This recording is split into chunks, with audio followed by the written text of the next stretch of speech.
पश्चिम बंगाल के रामजीवन राय चौधरी अपने इलाके का पत्तनीदार थे। प्रजा के दिए हुए भूमि राजस्व के पैसे उन्होंने उस समय बंगाल के नवाब अलीवर्दी खां को ना देकर एक परम मातृभक्ति प्रेम का स्वरूप निर्माण किया। मुर्शिदाबाद से नवाब के प्यादा आकर उन्हें विचार के लिए ले गए। किंचित मात्र भय उनके तंत्रिका कोशिका को स्पर्श नहीं कर पाए। उज्जवल स्वाभाविक स्वर से रामजीवन ने अपनी सत्यता प्रकाश किया। सत्यता परखने के लिए रामजीवन के इलाके में लोगों को भेजा गया। हाँ, रामजीवन सत्य कह रहा है। उसने तारापीठ मंदिर का पुनर्निर्माण किया। नवाब खुश होकर खजना भूमि राजस्व मुकुब कर दिया और रामजीवन को रिहा कर दिया गया। आज हम बात कर रहे हैं माँ तारा के बारे में। हम जानेंगे कौन है माँ तारा, उनके स्वरूप के बारे में हम जानेंगे, उनके कुछ अलौकिक कथाएं हम प्रकाश में लाएंगे। तारा का अर्थ है तारने वाली, जो अपने बच्चे को, भक्तों को इस भवसागर से, दुखों से मुक्त कर देती है। 10 महाविद्याओं में से द्वितीय महाविद्या है माँ तारा। पौराणिक मान्यताओं के अनुसार तारापीठ में देवी सती के नेत्र गिरी थी, इसलिए इस स्थान को नैनतारा के नाम से जाना जाता है और तारापीठ के नाम से भी जाना जाता है। माँ तारा की उल्लेख कई शास्त्र में किए गए हैं, जिनमें देवी भगवत पुराण, कालिका पुराण, तंत्रसार, रुद्रयामल शामिल है। माँ तारा को सिर्फ हिंदू धर्म में नहीं, बौद्ध धर्म में भी समान रूप से पूजा जाता है। बज्रयान और महायान में Tara is a very important payment देवी। बुद्धिज्म में तारा माँ के 21 स्वरूप बताया गया है और हमारे हिंदुज्म में 8 तारा माँ के स्वरूप है। माँ के 8 स्वरूप: एक जटा, उग्र तारा, नील सरस्वती, महाउग्र, चामुंडे, कामेश्वरी, वज्र, भद्रकाली। हमारे पश्चिम बंगाल के तारापीठ में तारा माँ को उग्र तारा के स्वरूप में पूजा जाता है और उनका जो ध्यान मंत्र है वो एक जटा ध्यान मंत्र है। समुद्र मंथन में अमृत के साथ साथ विष भी निकला था। उस विष से तीनों लोक को बचाने के लिए देवादिदेव महादेव ने हलाल विष को अपने कंठ में धारण कर लिया। वो हो उठे नीलकंठ। विष से जर्जरित होकर वेदना से मुक्त कैसे मिलता शिव को? तभी उस समय प्रकट हुई देवी भगवती माँ तारा। शिव को कलल मुक्त करने के लिए भगवती ने अपने संतान की तरह उनको गोदी में लिया। अपने स्तन से अमृत समान दुग्ध पान करवाने लगे।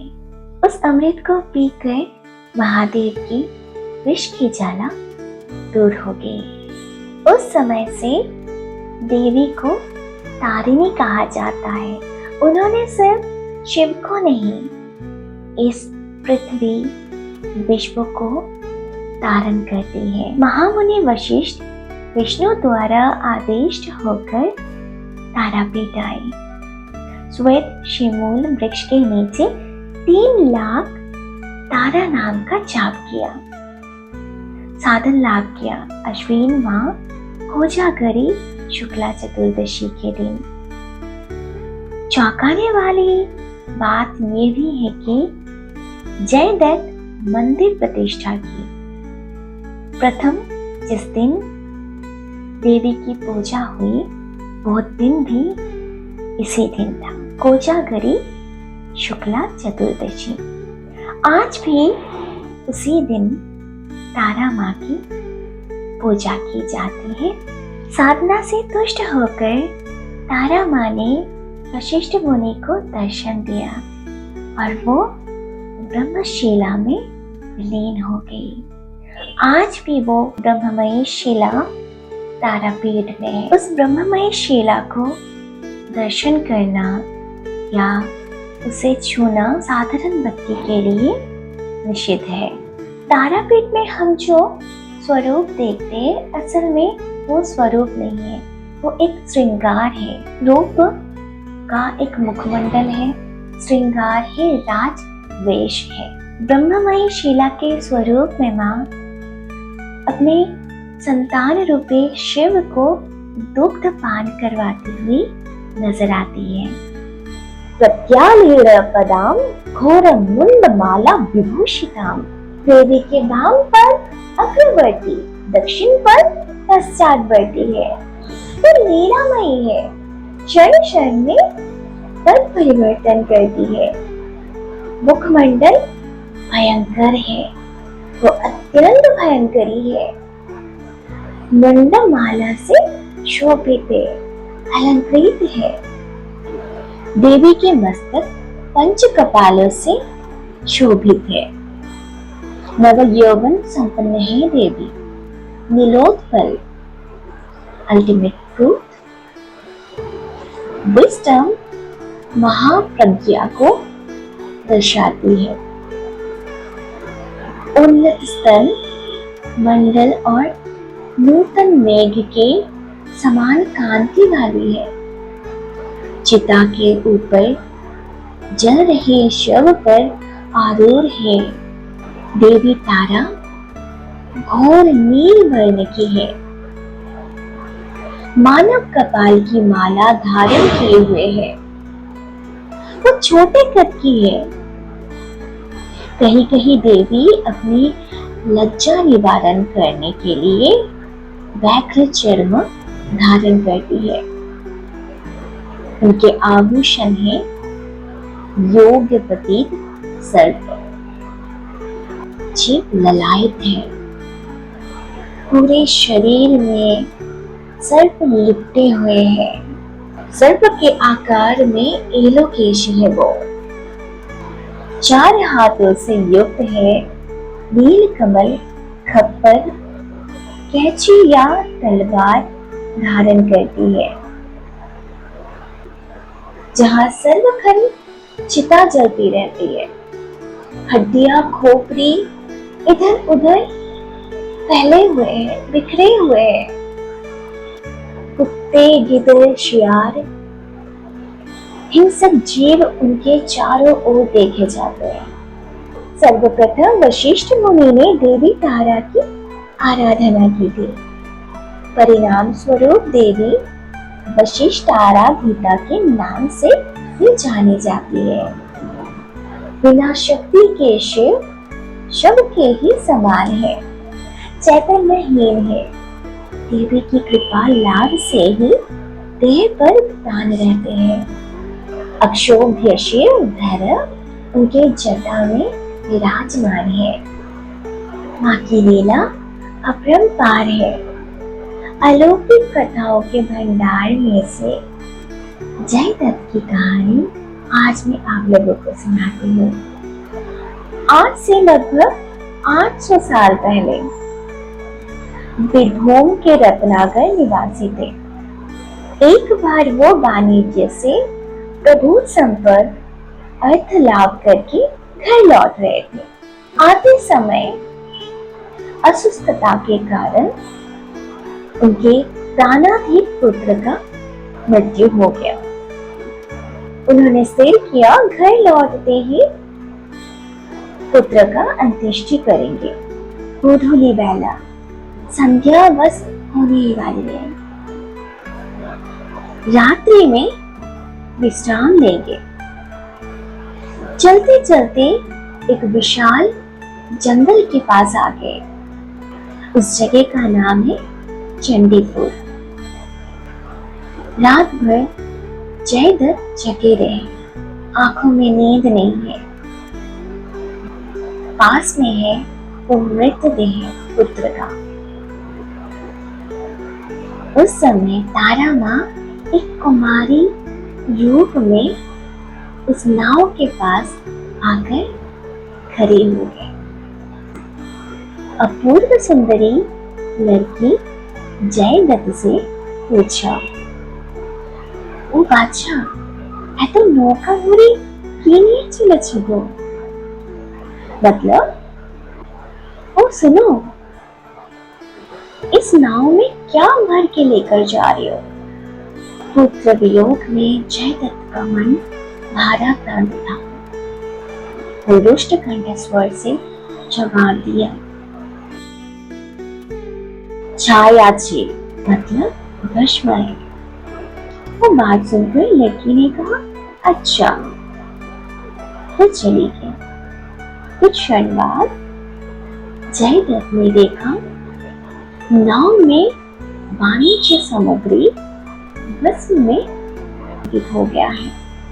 दूसरे दिन प्रातःकाल माझी खाना बनाने लगे। शोल माछ, कटे हुए शोल माछ को उस कुंड के पानी में धोने गए।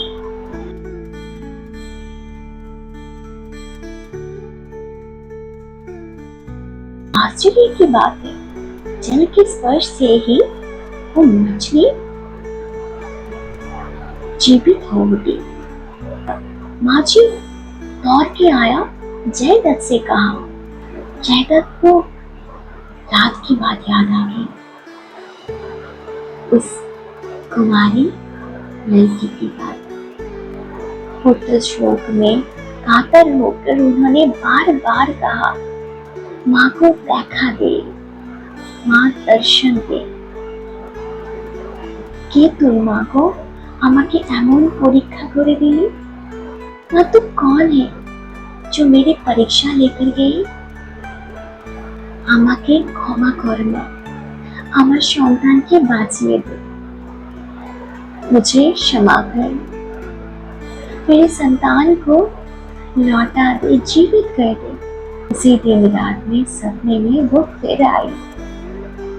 जयदत्त से कहा, पुत्र मोलो धन छाय किसेर লাগিয়া? কুমারী মেয়ে রূপী তারা মাতাকে বললেন। ভবানী বলেন, সাধু না হও, কাতর প্রাতে উঠে পাবে ধন নৌকার ভিতর।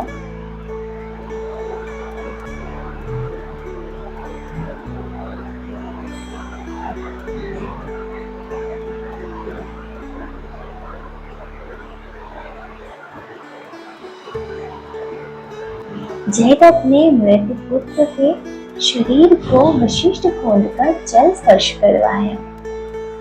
तुरंत उसका पुत्र जीवित हो उठा। उस समय से लेकर आज तक उनके भोग में हर रोज शोल माछ रहता है। आज जो तारापीठ है वो पहले चंदीपुर के नाम से जाना जाता था। एक वीडियो में तो कवर करना मुश्किल है, किसी और वीडियो में उनके अलौकिक कथाओं का स्मरण करेंगे। एक बहुत महत्वपूर्ण बात है, जब तक वो नहीं चाहती है, नहीं बुलाती है, आप उनसे कनेक्ट नहीं हो पाएंगे, उनके पास नहीं जा पाएंगे। और ये भी है, आपके ना चाहते हुए भी आपको उनके पास जाना पड़ेगा, जब वो आपको खुद से बुलाती है। ये मेरा खुद का अनुभव है। वो स्ट्रिक्ट है, भयंकरी है, साथ में स्नेहमयी, ममतामयी, सौम्य भी है। वो एक माँ है। जय शिव शक्ति।